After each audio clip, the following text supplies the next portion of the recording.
가만히 그리고 기다리며. 전 성격이 매우 급한 편에 속합니다. 그래서 전 살아가면서 제일 힘들어하는 것이 있습니다. 기다리는 것이 어렵고 가만히 있는 것이 어렵습니다. 오래전 일입니다. 압력솥에 밥을 했습니다. 칙칙칙 소리가 나 밥이 다 되었다 싶어서 불을 껐습니다. 김이 다 빠진 후에 아들을 불렀습니다. 창훈아, 밥 먹어. 아들이 식탁에 앉기에 밥을 푸려고 뚜껑을 열어보니 너무 일찍 껐나 봅니다. 밥이 다 안 되었습니다. 어쩌나 바삐 다시 뚜껑을 닫고 불에 올려놓았습니다. 그리곤 밥을 기다리는 아들에게 창훈아, 다른 것 먼저 먹고 있어. 조금만 기다리면 될 거야. 이때 아들이 제게 하는 말이었습니다. 왜 압력솥에 밥을 해요? 밥이 더 맛있을까 해서. 엄마는 압력솥에 밥하면 안 돼요. 왜? 성질이 급한 사람은 압력솥 쓰면 안 되지. 엄만 그냥 전기밥솥 쓰세요. 그 다음 할 말이 없었습니다. 창훈이 눈에도 엄마가 그렇게 급해 보였나? 전 아들도 인정하는 급한 엄마입니다. 젊었을 땐 마음과 몸이 같이 따라주었는데 이젠 마음과 몸이 같이 따라주질 않습니다. 그러다 보니 입만 더 급해지는 것 같습니다. 주님 말씀 안에서 다스림을 받다 보니 잘해야 될 것이 있습니다. 바로 제가 제일 싫어하는 기다리는 것, 이것 잘해야 되는 것입니다. 주께서 말씀하신 것은 다 기다려야 받을 수 있는 것입니다. 언제까지 기다려야 하나요? 받을 때까지, 끝까지 기다려야 합니다. 언제까지 기도해야 하나요? 응답되어질 때까지입니다. 어느 날 기도 중에 주신 말씀입니다. 약속의 말씀을 끝까지 기다려라.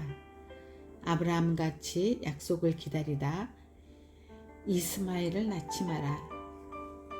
육체로 낳은 이스마엘 때문에 지금까지 이스라엘은 고통을 받는다 하시며 이 말씀 갈라디아 4장 29절 말씀을 주셨습니다. 그러나 그때 육체를 따라 난 자가 성령을 따라 난 자를 핍박한 것 같이 이제도 그러하도다. 육체는 성령을 핍박하게 되어 있습니다. 성령으로 받은 말씀을 기다리지 못하게 수없이 우리를 찌릅니다. 결국 기다리다 지치게 하고 내 방법으로 다 처리하게 합니다. 주신 말씀 기다리다 인간적인 방법으로 해결해 버리면 그것 때문에 오히려 더 고통스러워질 수 있습니다. 아브라함이 하나님이 주신 약속을 기다리다 육적인 방법으로 하나님께서 원하지 않는 방법으로 약속을 풀려다 지금까지 이 육적으로 푼 방법 때문에 이스마엘의 자손들이 권리를 주장하며 이스라엘 민족을 괴롭히고 있는 것입니다. 성경에서 보면 오래 참아 기다린 자는 모두 약속을 받아내는 복을 받았습니다. 전 이 말씀을 들은 후론 기다리는 훈련 많이 했습니다. 어떨 때는 기다리다 너무 힘들어 급한 마음에 내 방법으로 풀고 싶어서 내가 나가려고 해. 이 마음 내려놓으려고 부단히 애쓴 적이 여러 번 있었습니다. 그럴 때마다 하는 기도 있습니다.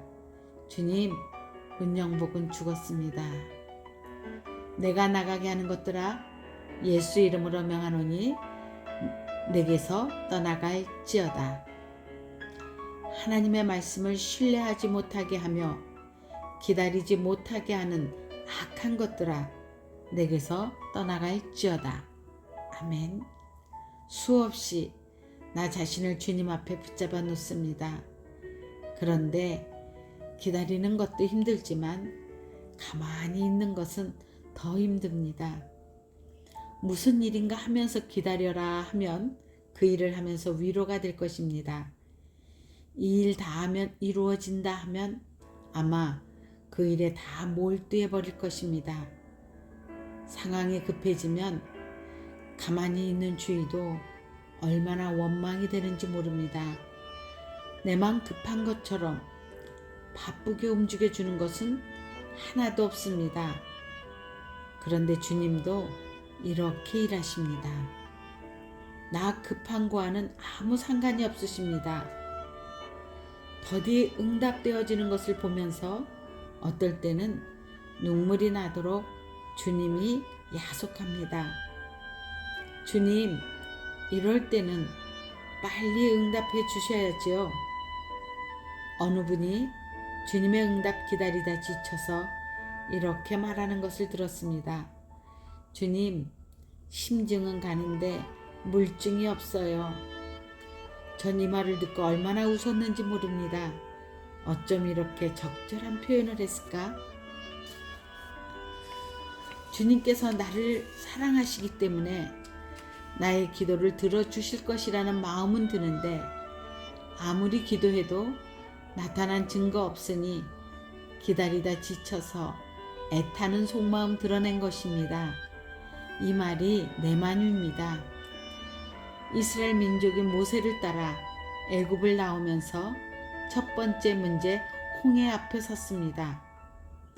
나가 가야 갈 길이 없습니다. 얼마나 급한 상황입니까? 뒤에선 애굽 병사가 따라옵니다. 방향을 바꿀 수도 없는 이 긴박감 속에서 여호와 내 하나님께서 이스라엘 민족에게 주신 말씀입니다. 모세가 백성에게 이르되 너희는 두려워 말고 가만히 서서 여호와께서 오늘날 너희를 위하여 행하시는 구원을 보라. 너희가 오늘 본 애굽 사람을 또 다시는 영원히 보지 못하리라. 여호와께서 너희를 위하여 싸우시리니 너희는 가만히 있을지니라. 이스라엘 백성에게 너희는 합심하여 나의 하는 일을 도우라가 아닙니다.